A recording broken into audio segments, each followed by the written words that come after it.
Capítulo 51. Un despertamiento espiritual. La ida de Esdras a Jerusalén fue muy oportuna. Era muy necesaria la influencia de su presencia. Su llegada infundió valor y esperanza al corazón de muchos que habían trabajado durante largo tiempo en medio de dificultades. Desde el regreso de la primera compañía de desterrados, bajo la dirección de Zorobabel y Josué, como 70 años antes, se había hecho mucho. Se había acabado el templo y los muros de la ciudad habían sido parcialmente reparados. Sin embargo, quedaba todavía mucho por hacer. Buen número de los que habían regresado a Jerusalén en años anteriores habían permanecido fieles a Dios mientras vivieron, pero una proporción considerable de los hijos y de los nietos se habían olvidado del carácter sagrado de la ley de Dios. Aun algunos de los hombres a quienes se habían confiado responsabilidades vivían en pecado abierto. Su conducta contribuía mucho a neutralizar los esfuerzos hechos por otros para hacer progresar la causa de Dios, porque mientras se permitía que quedasen sin reprensión las violaciones flagrantes de la ley, la bendición del cielo no podía descansar sobre el pueblo. Concordaba con la providencia de Dios el hecho de que los que habían regresado con Esdras hubiesen dedicado momentos especiales a buscar al Señor, lo que acababan de experimentar durante el viaje que habían realizado desde Babilonia, sin protección de poder humano alguno. Les había enseñado ricas lecciones espirituales. Muchos se habían fortalecido en la fe, y al tratar estos con los desalentados e indiferentes que había en Jerusalén, ejercieron una influencia que fue un factor poderoso en la reforma que se instituyó poco después.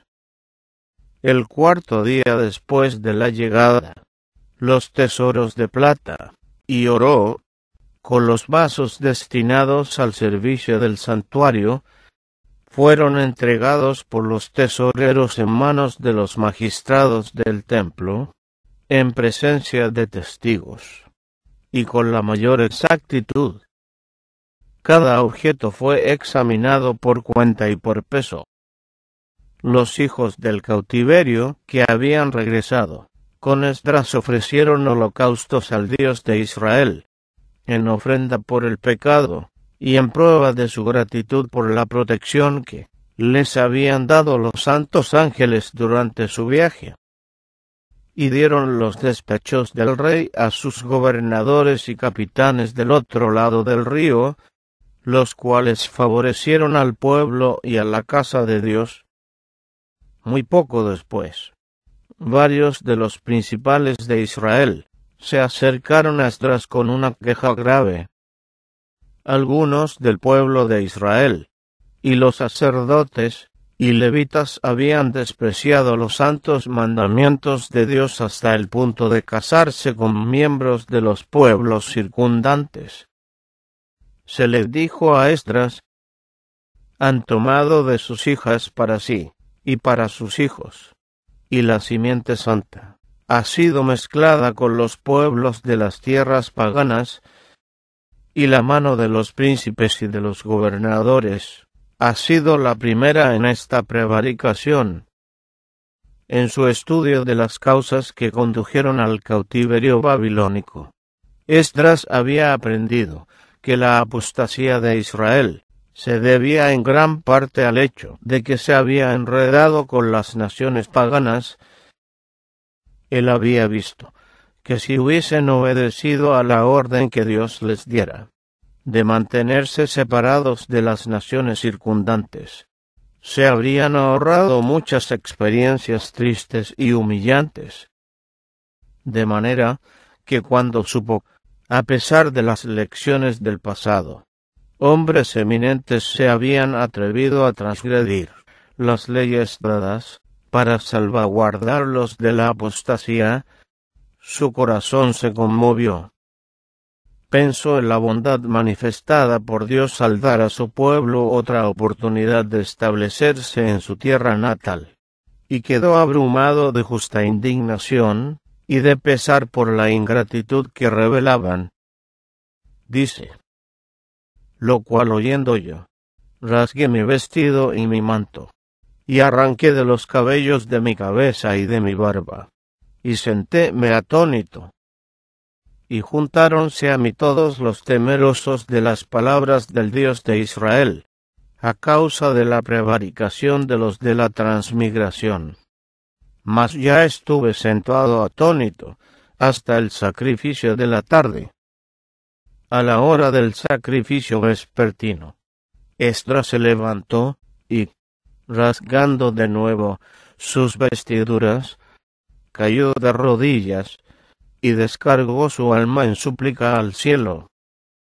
Extendiendo las manos hacia el Señor, exclamó: Dios mío, confuso y avergonzado estoy para levantar, oh Dios mío, mi rostro a ti, porque nuestras iniquidades se han multiplicado sobre nuestra cabeza, y nuestros delitos han crecido hasta el cielo.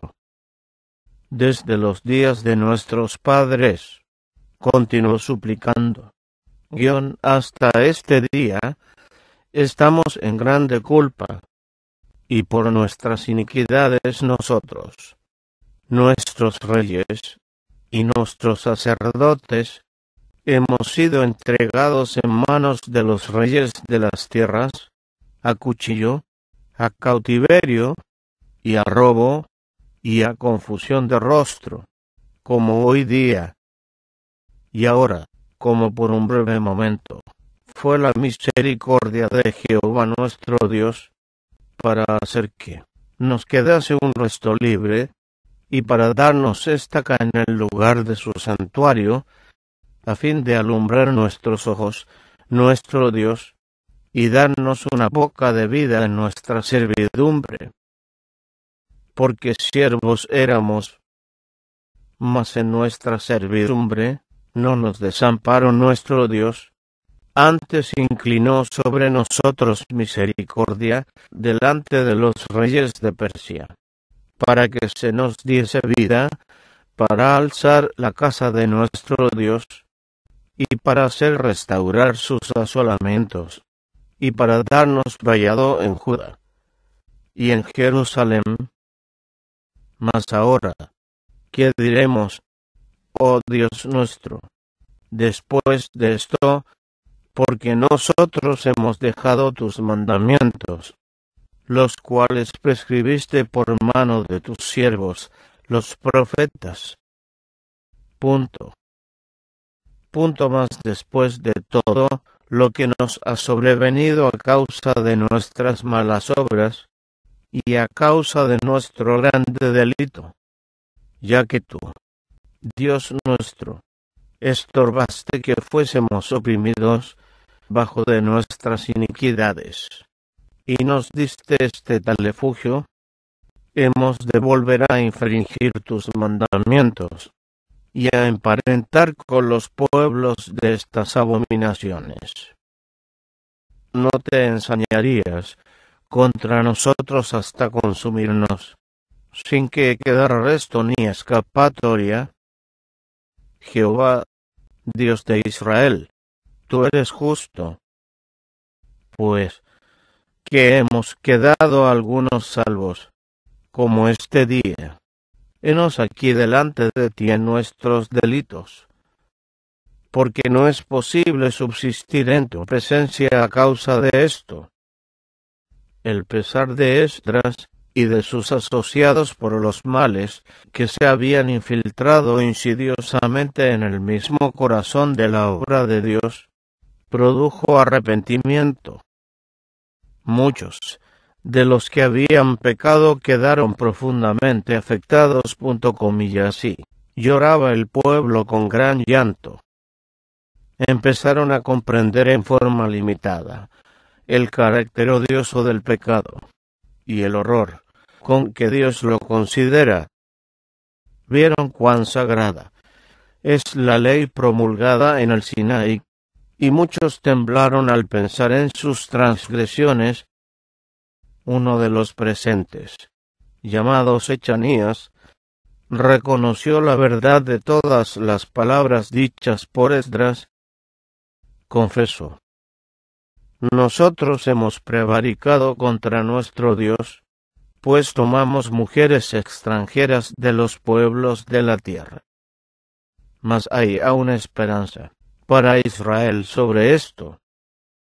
Sechanías propuso que todos los que habían transgredido se comprometieran ante Dios a abandonar su pecado y a ser juzgados conforme a la ley.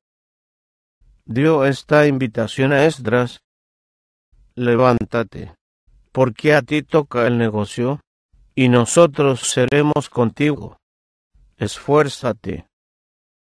Entonces se levantó Esdras y juramentó a los príncipes de los sacerdotes y de los levitas, y a todo Israel, que harían conforme a esto. Tal fue el comienzo de una reforma admirable. Con infinita paciencia y tacto, y con una cuidadosa consideración de los derechos y el bienestar de todos los afectados, Esdras y sus asociados procuraron conducir por el camino correcto a los penitentes de Israel. Sobre todo lo demás, Esdras enseñó la ley, y mientras dedicaba su atención personal a examinar cada caso, procuraba hacer comprender al pueblo la santidad de la ley, así como las bendiciones que podían obtenerse por la obediencia. Dondequiera que actuase Esdras, revivía el estudio de las Santas Escrituras. Se designaban maestros para que instruyesen al pueblo. Se exaltaba y se honraba la ley del Señor. Se escudriñaban los libros de los profetas, y los pasajes que predecían la llegada del Mesías infundían esperanza y consuelo a muchos corazones tristes y agobiados. Han transcurrido más de 2000 años desde que Esdras aplicó su corazón a la búsqueda de la ley de Jehová y a su práctica. Pero el transcurso del tiempo no ha disminuido la influencia de su ejemplo piadoso. A través de los siglos, la historia de su vida de consagración inspiró a muchos. La determinación de buscar y practicar esa misma ley. Los motivos de Esdras serán elevados y santos. En todo lo que hacía era impulsado por un profundo amor hacia las almas. La compasión y la ternura que revelaba hacia los que habían pecado, fuese voluntariamente o por ignorancia, debe ser una lección objetiva para todos los que procuran realizar reformas. Los siervos de Dios deben ser tan firmes como una roca en lo que se refiere a los principios correctos, y con todo han de manifestar simpatía y tolerancia. Como Esdras, deben enseñar a los transgresores el camino de la vida al inculcarles los principios en que se funda toda buena acción. En esta época del mundo, cuando, mediante múltiples instrumentos, Satanás procura cegar los ojos de hombres y mujeres para que no vean lo que exige la ley de Dios, se necesitan hombres que harán temblar a muchos ante el mandamiento de nuestro Dios. Se necesitan verdaderos reformadores que conducirán a los transgresores hacia el gran legislador. y les enseñarán que la ley de Jehová es perfecta, que vuelve el alma. Se necesitan hombres poderosos en las Escrituras, hombres que con cada palabra y acción exalten los estatutos de Jehová, hombres que procuren fortalecer la fe. Hay gran necesidad de personas que enseñen e inspiren en los corazones reverencia y amor hacia las Escrituras.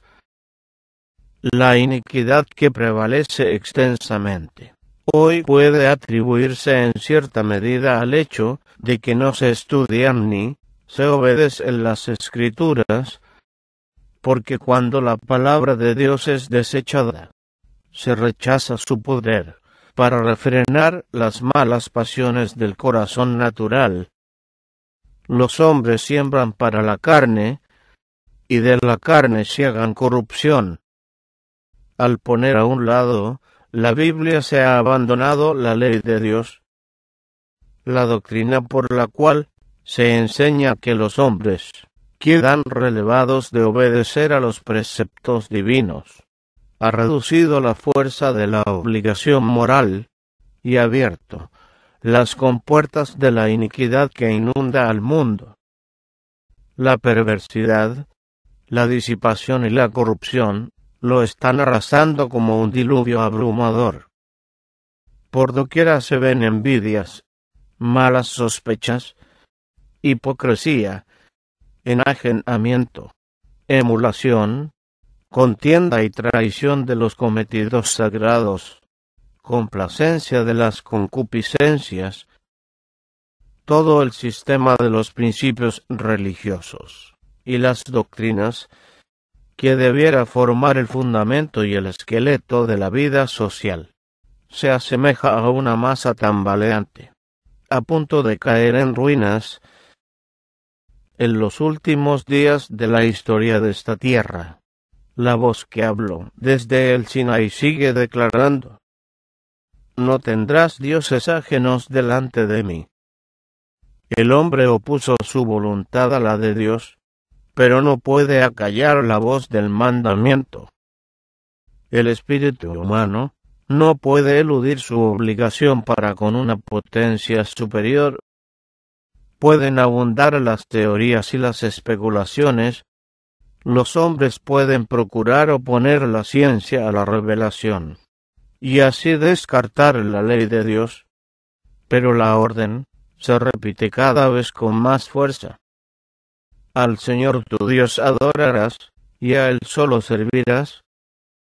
Es imposible debilitar o reforzar la ley de Jehová.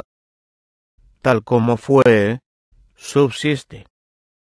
Siempre ha sido, y siempre será, santa, justa y buena, completa en sí misma. No puede ser abrogada ni cambiada. Hablar de honrarla o deshonrarla no es sino usar un lenguaje humano. La oposición de las leyes humanas a los preceptos de Jehová producirá el último gran conflicto de la controversia entre la verdad y el error. Estamos entrando ahora en esa batalla, que no es simplemente entre iglesias rivales que contienden por la supremacía, sino entre la religión de la Biblia y las religiones de las fábulas y tradiciones. Los agentes que se han unido contra la verdad están ya obrando activamente. La santa palabra de Dios, que nos ha sido transmitida a un costo tan elevado de sufrimientos y derramamiento de sangre, no se aprecia. Son pocos los que la aceptan realmente como norma de la vida. La incredulidad prevalece en forma alarmante, no solo en el mundo, sino también en la Iglesia. Muchos han llegado a negar doctrinas que son las mismas columnas de la fe cristiana. Los grandes hechos de la creación como los presentan los escritores inspirados: la caída del hombre, la expiación, la perpetuidad de la ley. Todas estas cosas son rechazadas por gran número de los que profesan ser cristianos. Miles de los que se precian de tener conocimiento consideran como evidencia de debilidad el tener confianza implícita en la Biblia, y para ellos es prueba de saber el cavilar con respecto a las Escrituras y anular sus verdades más importantes mediante explicaciones que pretenden espiritualizarlas. Los cristianos deben prepararse para lo que pronto ha de estallar sobre el mundo como sorpresa abrumadora, y deben hacerlo estudiando diligentemente la palabra de Dios y esforzándose por conformar su vida con sus preceptos. Los tremendos y eternos resultados que están en juego exigen de nosotros algo más que una religión imaginaria, de palabras y formas, que mantenga a la verdad en el atrio exterior. Dios pide un reavivamiento y una reforma. Las palabras de la Biblia, y de la Biblia sola, deben oírse desde el púlpito. Pero la Biblia ha sido despojada de su poder, y el resultado se ve en la reducción del tono de la vida espiritual. En muchos sermones que se pronuncian hoy, no hay manifestación divina que despierte la conciencia y comunique vida al alma. Los oyentes no pueden decir: no ardía nuestro corazón en nosotros, mientras nos hablaba en el camino, y cuando nos abría las Escrituras. Son muchos los que están clamando en pos del Dios viviente y anhelando la presencia divina. Permítase a la palabra de Dios que hable al corazón, y que aquellos a quienes solo se habló de tradiciones, teorías y máximas humanas, oigan la voz de aquel que puede renovar el alma para vida eterna. De los patriarcas y profetas resplandeció una gran luz. Cosas gloriosas fueron expresadas acerca de Sión, la ciudad de Dios. Así quiere el Señor que la luz resplandezca hoy por medio de quienes le siguen. Si los santos del Antiguo Testamento dieron tan brillante testimonio de lealtad, no deberán aquellos sobre quienes resplandece la luz acumulada durante siglos dar un testimonio aún más señalado con respecto al poder de la verdad. La gloria de las profecías derrama su luz sobre nuestra senda. Los símbolos se encontraron con la realidad en la muerte del Hijo de Dios. Cristo resucitó de los muertos y proclamó sobre el sepulcro abierto: yo soy la resurrección y la vida.